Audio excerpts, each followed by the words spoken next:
Alors bonsoir tout le monde, Mathieu Martel avec vous, j'espère que tout va bien, je suis de retour, j'avais un petit problème de son, peut-être que mon microphone n'avait pas été sélectionné comme il faut, j'attends vos commentaires à savoir si le son est comme d'habitude. Voilà, je vois mon microphone ouvert, je pense que ça devrait aller. Simplement me signifier dans les commentaires si on a un son professionnel. Alors bonsoir à tous et à toutes, Mathieu Martel avec vous pour cette rencontre de philosophie réflexive du dimanche 21 avril 2024. On m'a dit que le son est OK et tout est revenu à la normale. Je suis très content. Alors, voilà. Notre thème de ce soir sera abordé dans quelques instants, présenté aussi, contextualisé, problématisé. On va y aller avec les points d'information en attendant que tout le monde arrive. Sachez que nous en sommes à notre 4e année d'activité sur Facebook Live, des petites rencontres du dimanche, ici et là, qui commencent à 19 heures. On est rendu maintenant à plus de presque 400 rencontres en 4 ans. Hein, au moins 375 rencontres. Voilà. Merci à tous et à toutes d'être là. Si vous manquez nos rencontres, elles sont disponibles en différé via la page Mathieu Martel Philosophe. Vous pouvez aller voir aussi la section événements pour nos rencontres. Pour le moment, nous sommes en rencontre Zoom une fois par mois depuis le mois de janvier. Nous avons quitté le Yoga Shack sur Crémazie. Notre dernière rencontre fut le 1er décembre. Mais on est ouvert aux invitations. Alors, on a deux. Je lance l'invitation. Si vous voulez m'inviter, bien sûr, en tant que conférencier, n'hésitez pas à m'écrire. Hein, donc, sur ma page mathieumartel.com. Pour les petits groupes, les plus grands groupes, sachez que j'ai de l'expérience. Écoutez, les conférences, je donne des conférences à 2 personnes, à 10, à 15, à 35, à 50, 150 jusqu'à 400 personnes. Donc, aucun problème. On a une invitation de l'Observatoire Vieillissement et Société pour l'automne. Je serai aussi au YMCA Park au début du mois de mai pour une belle réflexion sur le bonheur chez les aînés, les gens d'expérience. Voilà. Ça, c'est au début mai et ça sera la même thématique à l'OVS à l'automne. Mais cette fois-ci sur la plateforme Zoom. N'hésitez pas à m'inviter en présence car j'adore vous faire vivre une expérience en présence. On commence avec les points d'information. Je vous salue tous et toutes. N'hésitez pas à me dire bonsoir. On m'a dit que j'ai eu quelques personnes qui m'ont écrit, mais Mélanie Boano ne m'a pas écrit à savoir si elle avait bien reçu son livre. Hein. Sachez que j'ai envoyé 4 livres. Donc, on a fait un tirage ces derniers temps. Martin m'a écrit, a reçu son livre. Maud Aline a reçu son livre. Mélanie, on ne le sait pas. Je pense que j'avais envoyé 4 livres au total. Ou c'est pas 3, non, 3 livres, je crois. Alors, notre prochaine rencontre, je mets ça dans le clavardage avant qu'on entame notre sujet, l'étonnement, théorie et pratique. Notre prochaine rencontre du mois de mai. Et sachez que cette rencontre aura lieu dans mon nouveau lieu que j'ai baptisé. Euh, attends, c'est quoi donc? C'est le gîte de la conscience. Alors, ça sera à partir le premier dimanche de mai, donc le 5 mai, je serai dans mon nouveau lieu. Vous allez voir, je vais prendre une petite pause de 2 semaines et on se reverra le 5 mai. Je serai en direct du nouveau gîte, le gîte de la conscience. Et pourquoi pas rajouter infini, hein, tant qu'à ça. Ça sera le 5 mai prochain. Mais on fera aussi la rencontre Zoom à partir de mon nouveau lieu, le 11 mai. Qu'aimerais-je changer dans ma vie? Je vous lis le petit résumé. Un atelier de prise de conscience, donc, s'il ne me restait qu'un an à vivre, qu'est-ce que j'aimerais changer dans ma vie? On va se poser 10 questions. Ce sont des mises en situation pour faire en sorte de changer sa perspective sur sa vie, ses habitudes, revoir ses priorités, ses valeurs et enfin se rapprocher du bonheur. Donc, écoutez, c'est 15 rabais de 40 habituellement, c'est 25. Alors, je vous invite à cliquer sur le lien et à vous abonner, c'est-à-dire à vous inscrire à cette activité. Sachez que vous allez pouvoir vivre cette expérience en direct de Montréal ou ailleurs dans le monde, en France. On a des auditeurs d'Haïti, de Floride, à travers le Québec et en France aussi. Vous pouvez vivre l'activité en direct, c'est 10 heures, heure de Montréal, 16 heures, heure de France. Et sachez aussi que vous pouvez le revisionner en replay, en différé, dans la journée. Ça dure 1h30. Alors, on est rendu à... Ça va être notre 5e rencontre, celle du mois de mai. Il y en aura une autre au mois de juin. Je la mets tout de suite aussi. Alors, au mois de juin, c'est sur la joie. Voilà, 1er juin. Et après, je prends une petite pause jusqu'au 24 septembre. Donc, 3 mois et 3 semaines de pause. On se verra peut-être sur les Facebook Live, la rencontre sur la joie, cette joie simple et accessible. Si ce n'est pas le cas chez vous, ben, venez réfléchir à mais qu'est-ce que la joie? Peut-on définir cette expérience? Est-elle chose accessible? Je défendrai qu'elle est chose accessible et simple. Alors voilà, ça c'est le 1er juin, avant les vacances. Merci à tous et à toutes. On est très peu nombreux ce soir. Les gens ont d'autres choses à faire que de philosopher. Et ce soir, on parle d'étonnement. Notre thème de la soirée, théorie et pratique. Alors, tout ça m'est venu parce que l'étonnement, c'est la base, hein? C'est le tremplin vers l'acte philosophique. Car on n'apprend pas la philosophie comme on apprend l'histoire et la biologie. On apprend qu'à philosopher, nous dit Kant. C'est une activité réflexive, mais qui implique une part affective au sens que l'origine de la philosophie pour Platon, pour Aristote et pour Karl Jaspers passe par l'étonnement. Mais qu'est-ce que s'étonner? De quoi vous étonnez-vous? Êtes-vous ouvert à vivre cette expérience d'étonnement qui est quand même le point de départ de la philosophie? Car la philosophie, c'est un vécu, c'est une réflexion, mais ça commence aussi par l'observation et le fait d'être capable de s'étonner.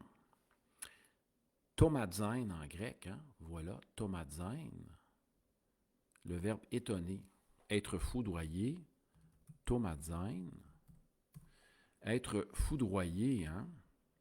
C'est le principe de la philosophie.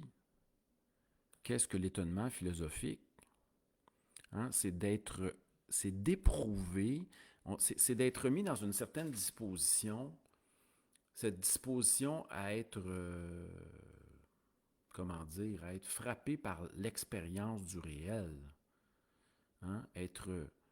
Et c'est cette expérience-là du réel qui nous pousse à nous poser des questions et à réfléchir et à vouloir comprendre. C'est le moteur. Donc, vous laissez-vous frapper par la foudre de la vie. C'est ça ici, le thomazein. Hein? On va voir ici au niveau de la définition. Le verbe thomazein. On nous dit ici, l'étonnement suscité par le réel. C'est le déclencheur de l'attitude philosophique, qui signifie aussi émerveillement. C'est une forme d'émotion. Hein? Et je vais tout de suite vous raconter une histoire, et vous vivez des histoires différentes.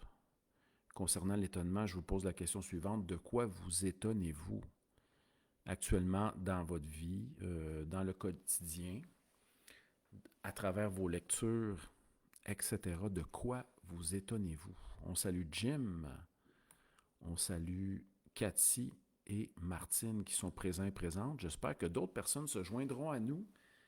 N'hésitez pas à commenter, même si vous êtes en différé. On salue les gens qui nous écoutent en différé, en secret. Car on a à peu près 200 visionnements à chaque semaine au minimum. On a déjà atteint le 300, 500 000. Partagez si vous appréciez.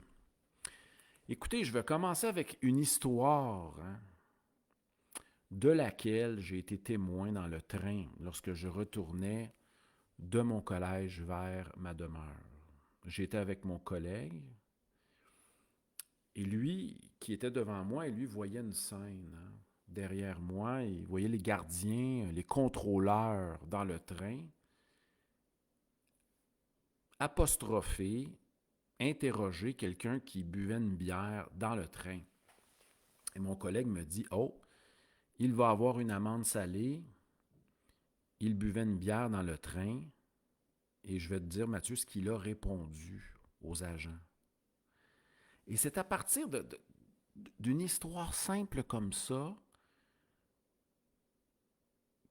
et je me laisse toucher par une histoire abracadabrante ou une histoire déstabilisante, hors du commun, et j'ai commencé une réflexion philosophique.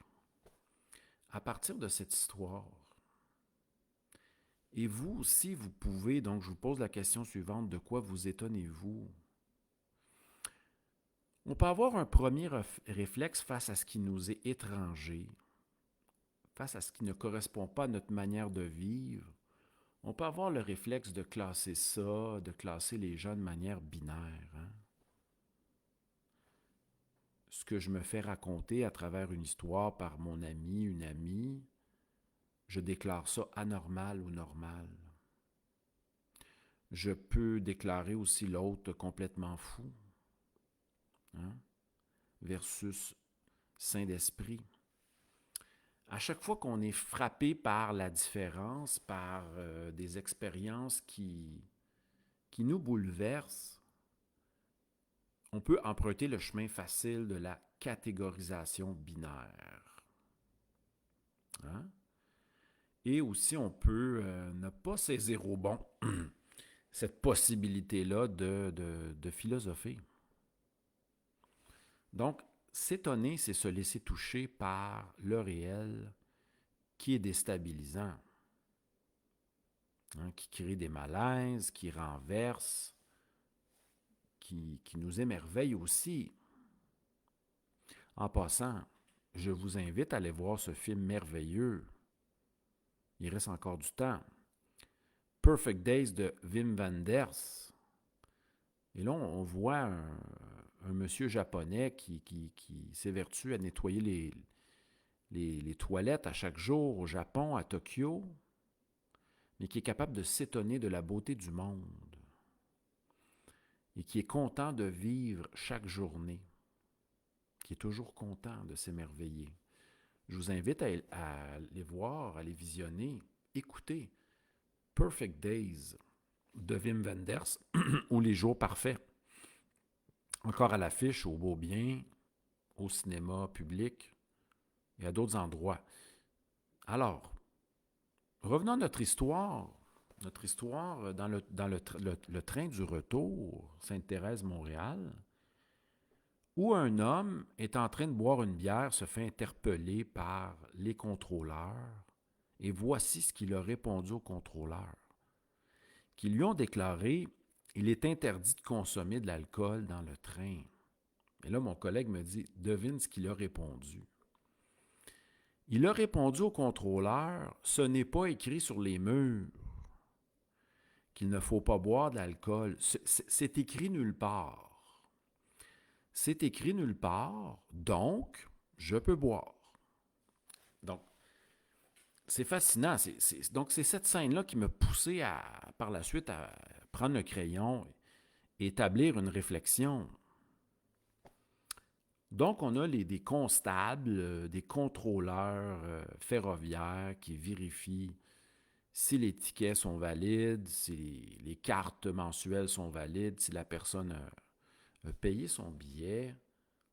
Puis ils sont là aussi pour intervenir quand certains comportements troublent l'ordre public. Et en fin de semaine, j'ai pris le REM et je suis tombé devant ce panneau explicatif catégorisant les formes d'agir. On vous demande d'écouter la musique avec un volume décent. On vous demande de ne pas mettre les pieds sur le banc. Mais il y a une section qui s'intitule « Interdiction de ». Il y a une première partie des règlements qui sont plutôt de l'ordre du civisme. On vous demande de parler à voix basse, on vous demande de baisser le son. Mais il y a une section interdiction. Et dans cette section-là, c'était vraiment visible au REM. Donc à la place Bonaventure, ça c'était vraiment clair. je suis tombé sur ce fameux panneau que le monsieur évoquait. Il dit, je ne le vois pas dans le train. Ah, peut-être qu'il y a un manquement à ce niveau-là. Je le reconnais. Mais moi, c'est la réaction du monsieur face au contrôleur. Étant donné que je ne vois pas les règlements, les comportements interdits, cela l'excuse et lui permet de consommer de l'alcool dans un lieu public. Là, écoutez, j'ai partagé ça avec un collègue. Attendez, je vais pousser mon analyse dans quelques instants. Je partage ça avec un collègue qui est un peu cynique. Et lui, sa réponse est la suivante. Il a lancé ça au contrôleur pour trouver une excuse.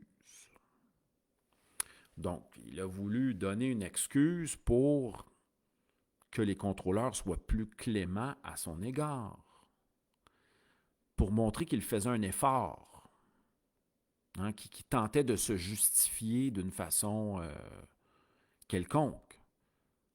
Mon collègue n'a pas vraiment voulu entendre mon analyse, mais je pense que c'est mon collègue, peut-être qu'il se refuse lui-même à philosopher et à prendre au sérieux le langage, ce qu'un homme du commun va dire pour se justifier. Mais moi, je vais aller plus loin, c'est intéressant. Donc, je salue Maudaline qui vient de se joindre à nous. On est maintenant 8, les amis.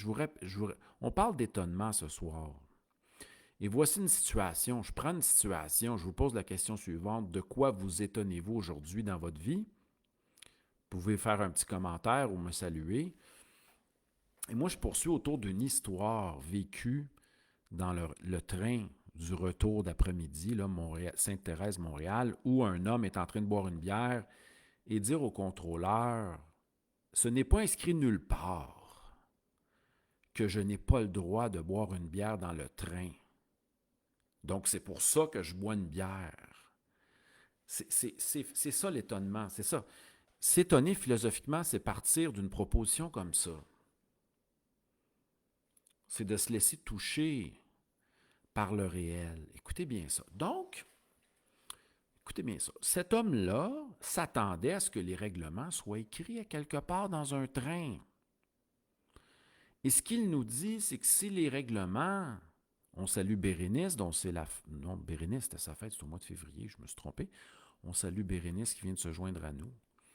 J'ai confondu avec quelqu'un d'autre. Ah, je salue Lucie, dont c'est la fête. C'était la fête hier, c'est ça. J'ai confondu les deux. Désolé. Alors, cet homme-là a besoin que les règlements soient écrits de façon explicite et claire. Donc ça, c'est un premier présupposé. Cet homme-là qui buvait dans le train n'aurait pas bu s'il avait vu les règlements à quelque part, lui disant d'une manière hétéronome, il ne faut pas boire dans le train, c'est interdit. Donc, c'est fascinant. Cet homme-là ne s'est pas posé de questions. Peut-être qu'il s'est trouvé une excuse. Mais si on prend sa réponse au sérieux puis qu'on philosophe, on peut aller très loin. Donc, premièrement, pour cet homme, pour fonctionner dans la vie, on doit lui présenter les règles du jeu. On doit lui présenter ce qui est permis et ce qui n'est pas permis. Et on doit l'afficher. Donc, un pouvoir, les gens qui communiquent les lois, les règlements doivent l'afficher. Cet homme-là a besoin d'une intervention hétéronome. Qu'est-ce que ça veut dire? Il a besoin d'une force extérieure qui vient lui rappeler ce qu'il est interdit de faire dans le train. C'est quand même fascinant.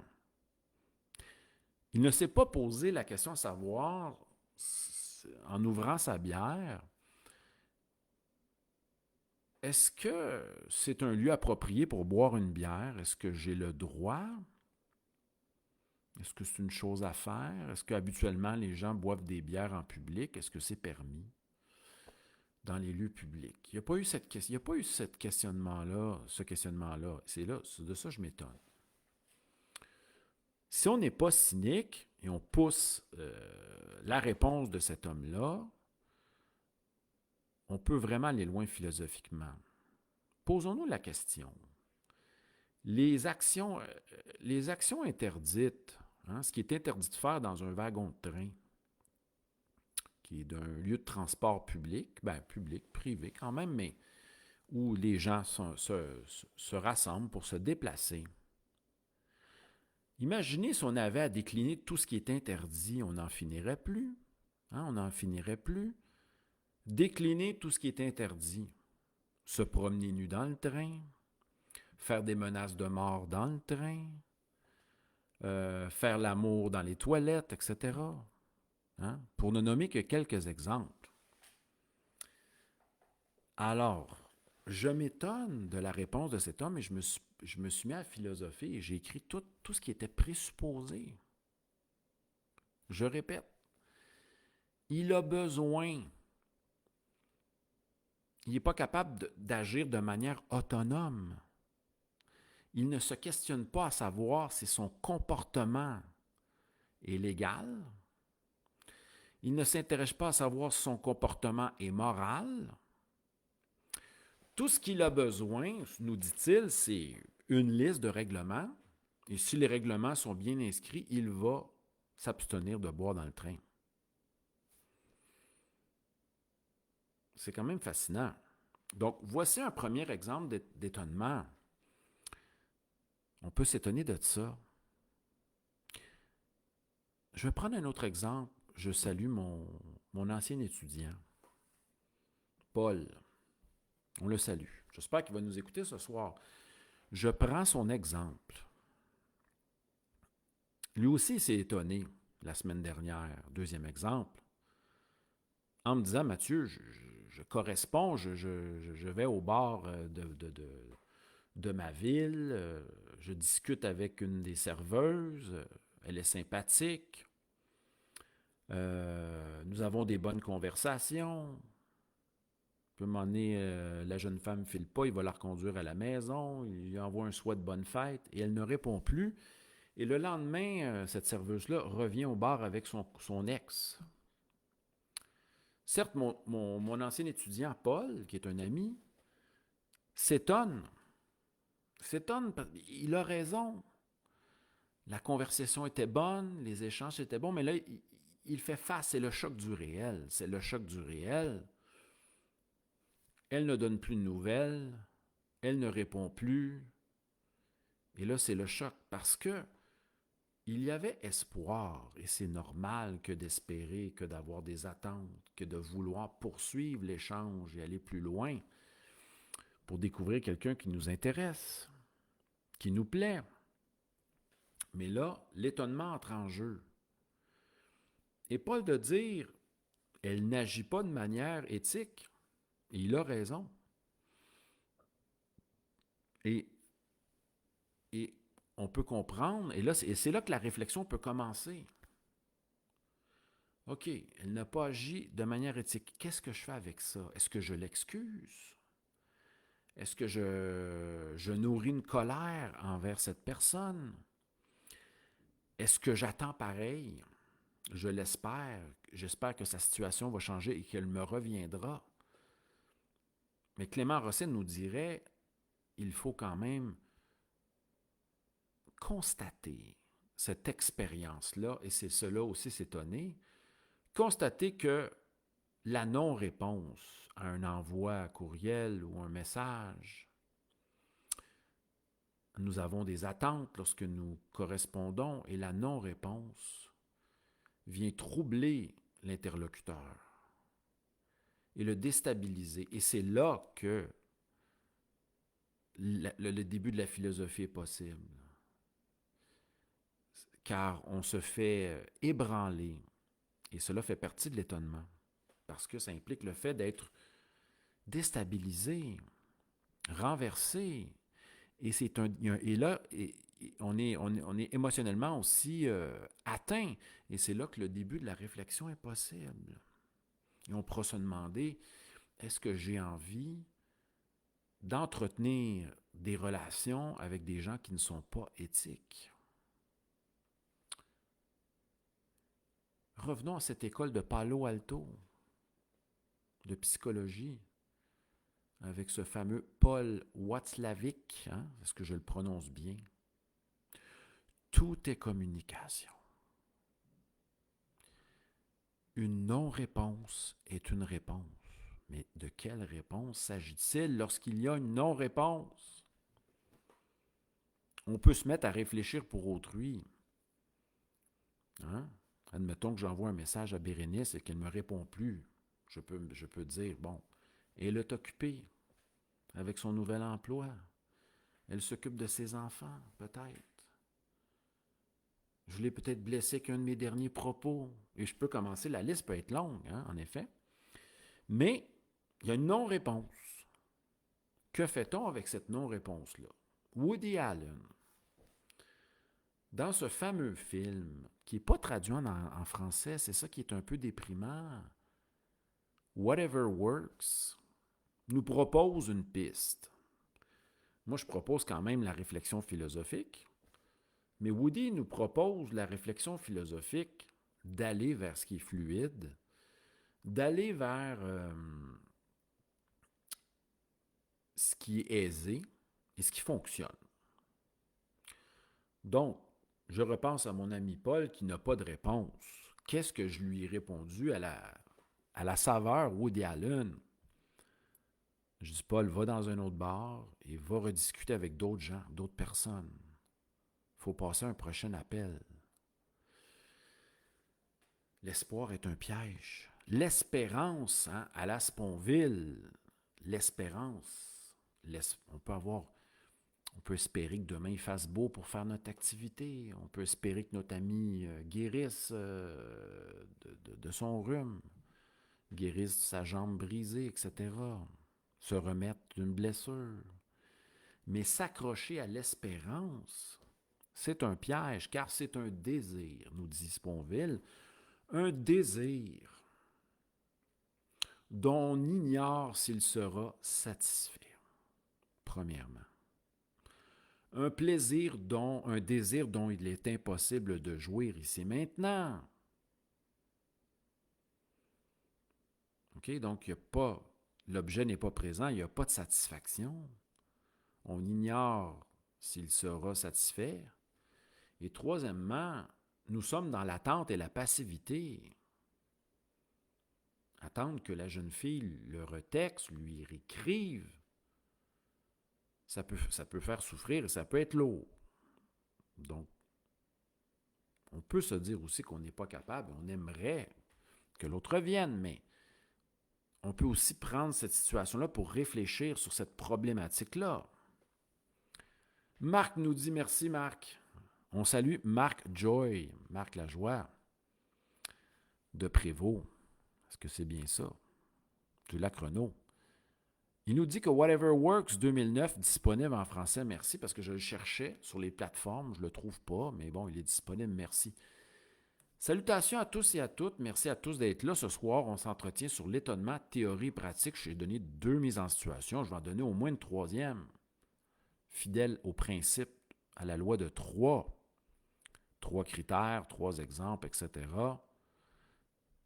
Salutations à Cathy, Martine, salutations à Marc, Joy, à Jim, à Maude, à Bérénice et à ceux qui nous écoutent et qui nous écouteront un peu plus tard aujourd'hui.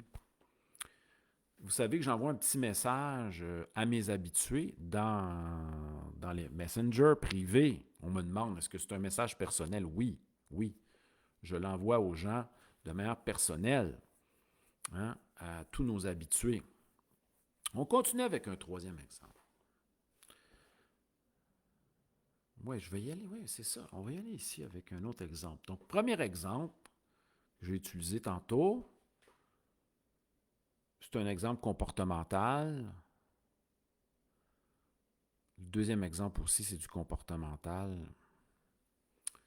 Le troisième exemple, on y va avec quoi?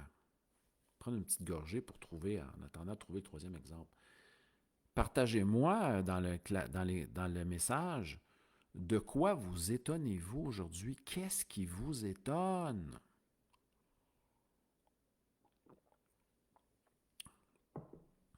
Oui, je vais y aller avec un autre exemple.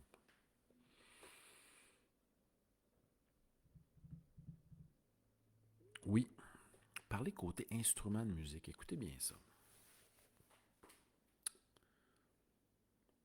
Je m'adresse à Daniel et à moi-même.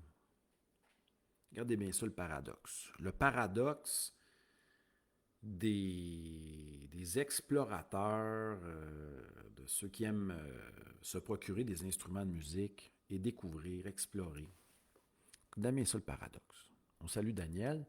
Je m'inclus dans l'exemple. Daniel s'est commandé une super belle Les Paul Gibson, qui était son rêve de jeunesse. J'espère qu'il me permet de partager ça. C'est pour réfléchir, je vais m'inclure dans l'histoire. Il me dit, Mathieu, c'est bizarre, je voulais cet instrument, c'est un instrument de rêve, haut de gamme, de la compagnie Gibson. Modèle créé par un émérite guitariste, qui a même conçu cet instrument-là, Les Paul. Daniel me dit, c'est mon instrument de rêve, mais c'est bizarre. Je joue peu avec cet instrument-là, moi qui le désirais tant. Maintenant, je l'ai. J'aime le regarder, cet instrument-là, mais je ne joue pas. Paradoxalement. Et là, je veux parler. Le paradoxe fait partie de l'étonnement.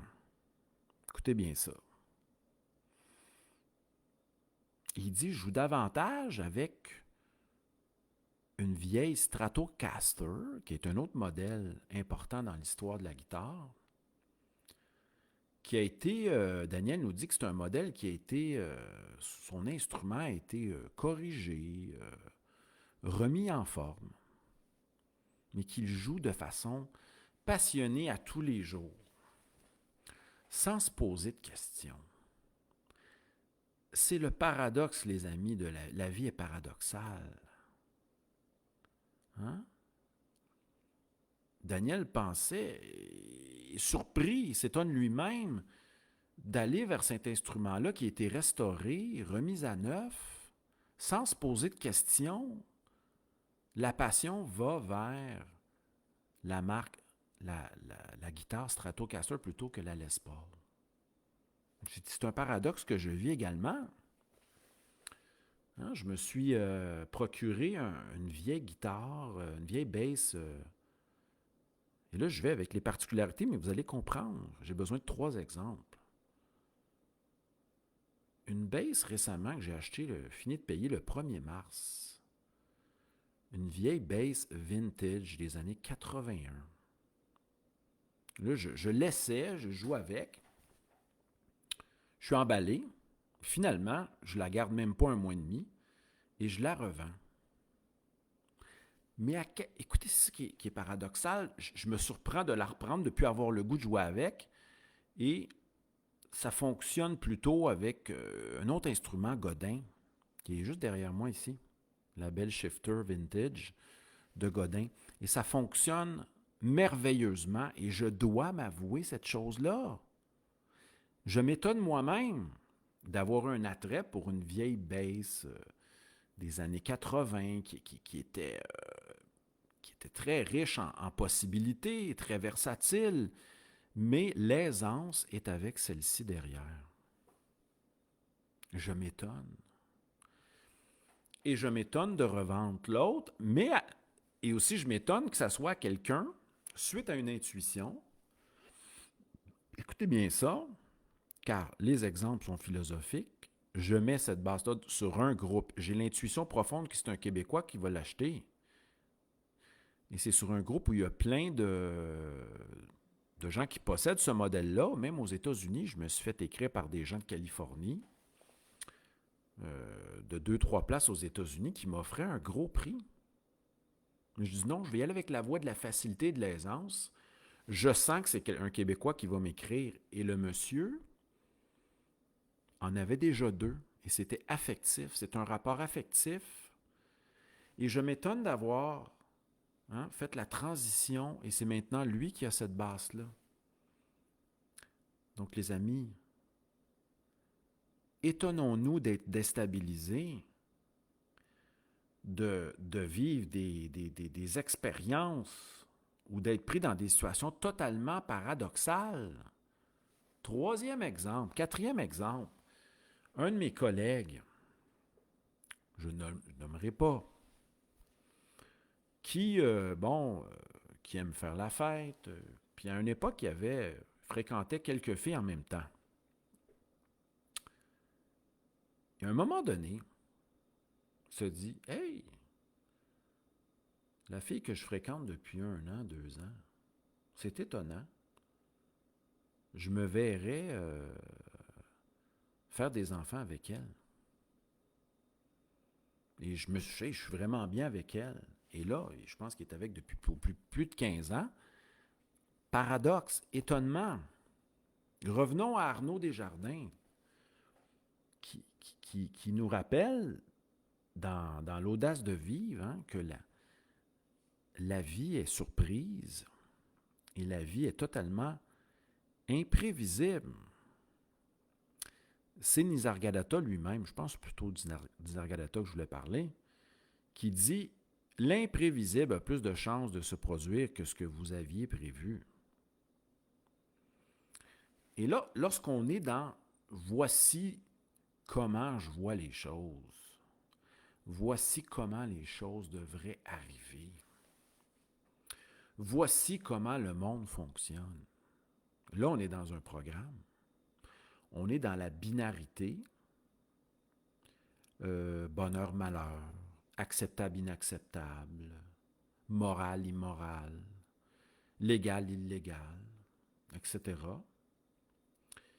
Et on voit le monde de manière conforme ou conforme à des structures de pensée. Mais l'étonnement va nous pousser à faire un chemin autre, à aller plus profondément dans la pensée ou même dans la non-pensée. C'est ça le paradoxe aussi. L'étonnement philosophique va faire en sorte que nous allons être ouverts à la vie qui est en perpétuel changement et qui nous déstabilise. Ce qui fera dire à mon ami Charles, quelquefois, je vais vous donner l'exemple de mon ami Charles. L'autre fois, il me conte que quelqu'un qui vendait un journal, l'Itinéraire, c'était le 30e anniversaire. Journal où les itinérants vont écrire des textes. Et là, c'était consacré à la littérature. Et souvent, Charles me disait que le monsieur qui l'approchait était un peu désagréable et ne l'inspirait pas beaucoup. Mais Charles a une façon de voir les choses que je pourrais même qualifier de taoïste ou même de une certaine manière de voir les choses où la vie avec un grand V opère.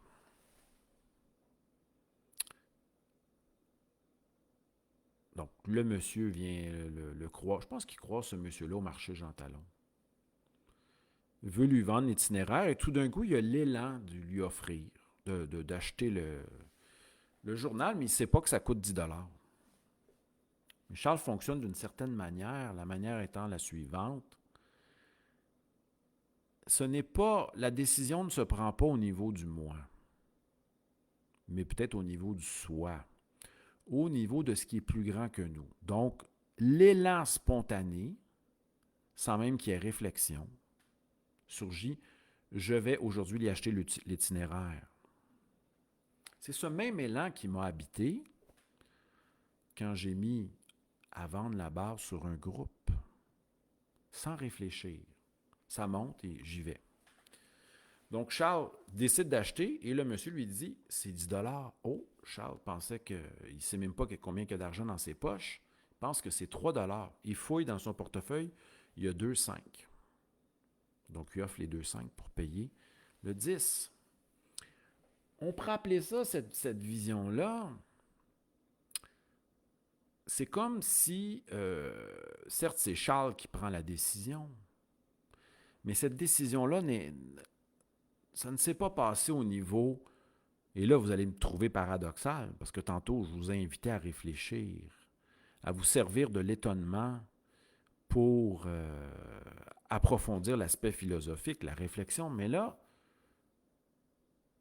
j'ouvre une autre porte qui pourrait paraître paradoxale et contradictoire, qui est la porte suivante de laisser monter l'intuition du moment. Et vous allez peut-être vous rendre compte que l'intuition du moment est en accord avec ce que Bergson appellera le flux vital.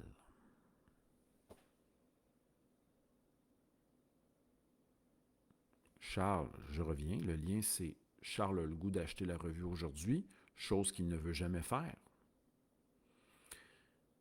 Mais quand on lui apprend que la revue est 3 il dit « Oh, je ne suis pas sûr que je paierais 10 qu'on lui apprend qu'il n'y a pas 3 mais 10 je ne suis pas sûr que je paierais un 10, mais il fouille dans son portefeuille, il va voir, il y a un 10, donc il lui offre.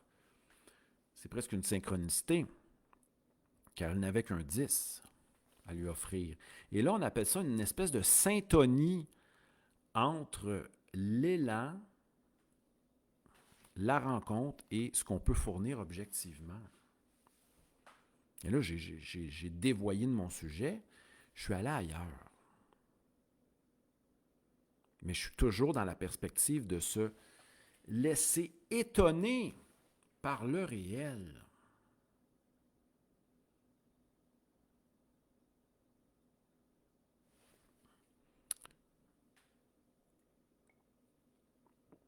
Bérénice dit oui.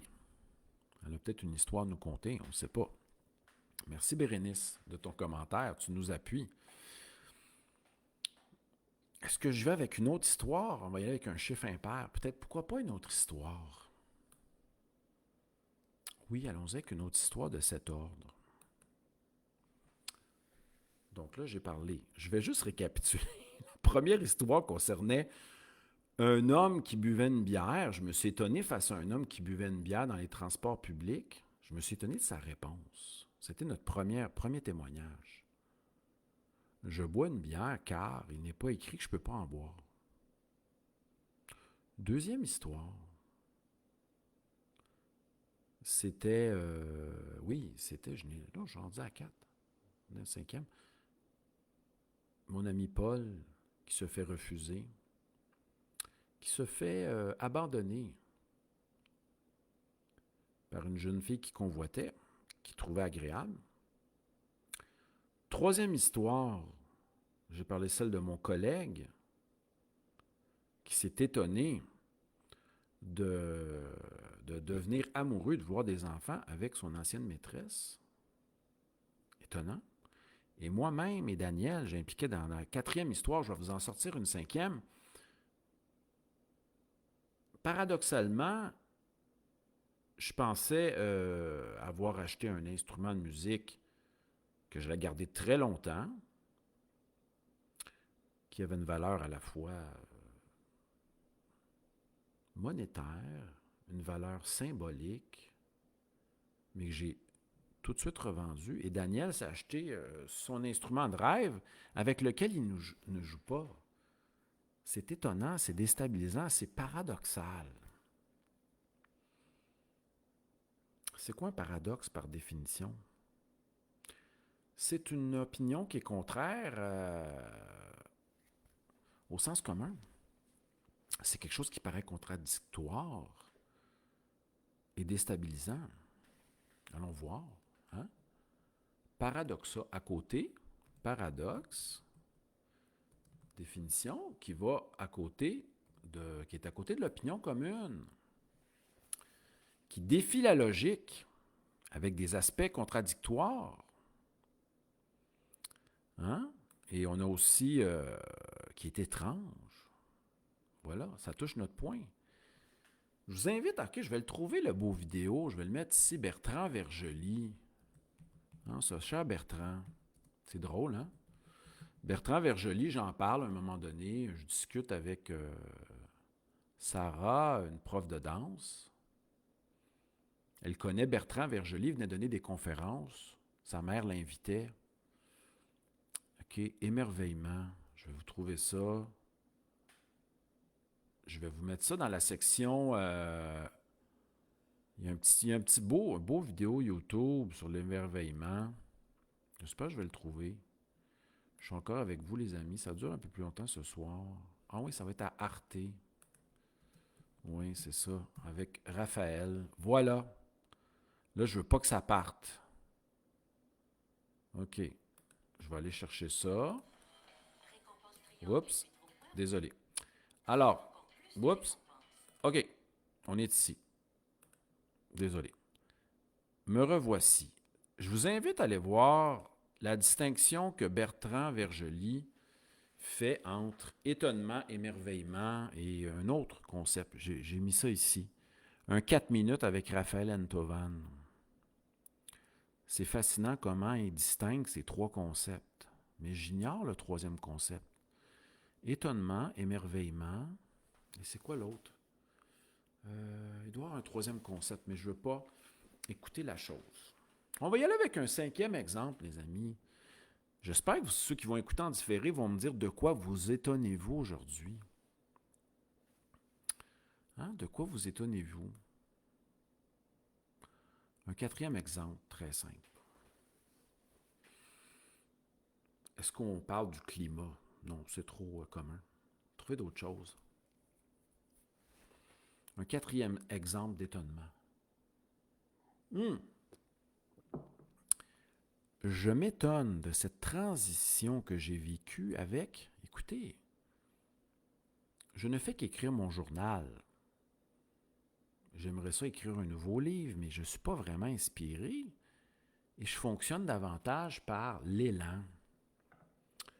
Je ne suis pas un écrivain assidu, mais je pratique l'écriture de mon journal où je peux me confier de parler de n'importe quel sujet. Je m'étonne depuis 4 ans d'avoir commencé ces rencontres Facebook Live. Car, vous savez, on a voulu souvent me filmer lors de mes conférences publiques et j'ai toujours refusé d'être filmé. Et ça a été le cas pour la plupart de 2005 à 2024. Je n'ai jamais été filmé, à part une fois en 2005, si je ne m'abuse, pour des conférences en présence. Paradoxe encore, durant la pandémie, on m'a demandé de faire des rencontres Facebook Live et j'ai commencé le tout. On est tombé, la pandémie a frappé et j'ai commencé aussi les conférences Zoom, l'enseignement en ligne. Et on a aussi les rencontres avec Vox Populi. On salue Jean de Vox Populi. On a enregistré 15 webinaires en plus. Mais je n'ai jamais voulu. Je m'étonne d'avoir vécu ces expériences-là variées au niveau de plateformes variées. Et ce que je m'étonne le plus, et j'espère que ça vous parle aussi dans votre vie, je m'étonne de ne pas écrire, mais de développer depuis 4 ans l'approfondissement musical. Les amis, on ne contrôle pas tout. Et quelquefois, on a beau vouloir quelque chose, et cela ne correspond pas avec notre être profond ici maintenant. Et ce n'est peut-être pas le temps. Donc, c'est étonnant que de développer, de s'investir. J'en parlais avec mon ami Martin hier. C'est étonnant d'avoir plusieurs champs de curiosité dans sa vie, autres que notre profession, que nos relations que nous entretenons et nos activités préférées, mais des champs d'investigation. Certains vont apprendre des langues, pratiquer un instrument, s'intéresser à des sujets spécifiques. Je termine là-dessus. Je salue mon ancien collègue de bureau, Sylvain. Ce soir, j'étais dans les témoignages. Écoutez, Sylvain, c'est bizarre, j'ai donné une conférence sur Krishnamurti, des rencontres, discussions autour de vidéos de Krishnamurti en français. Et c'est là que j'ai rencontré Sylvain, qui enseignait au cégep Ontic. Et un jour, il a fait un échange avec ma collègue de l'époque, qui était dans notre bureau commun. Et Sylvain est apparu dans l'échange. Et à côtoyer Sylvain plusieurs années, je trouvais un homme totalement un aventurier, un exploréen. Donc, il s'occupait de son fils adoptif, mais qui était devenu son fils profondément. Il apprenait des langues, il lisait les textes en sanskrit, etc. Il apprenait même le pali, etc. Toutes sortes des langues anciennes pour les textes. Et c'est un être passionné à plusieurs niveaux. Et je m'étonnais parce que je le trouvais totalement différent de qui je suis. Et c'est ça l'étonnement. C'est d'être touché par la diversité, la différence, les comportements différents et de rester ouvert. Car nous pouvons toujours apprendre de ces rencontres, se questionner soi-même, sans nécessairement devenir catégorique et porter des jugements ou à l'emporte-pièce et réagir, comme je disais au début, en disant « ce n'est pas moi, donc c'est mauvais. Je ne suis pas ainsi ou c'est anormal, etc. » Laissons-nous un peu transformer par ces rencontres, ces comportements qui viennent nous déstabiliser dans nos habitudes, dans nos préjugés et dans nos convictions. Je vais terminer là-dessus. J'en ai parlé la semaine dernière.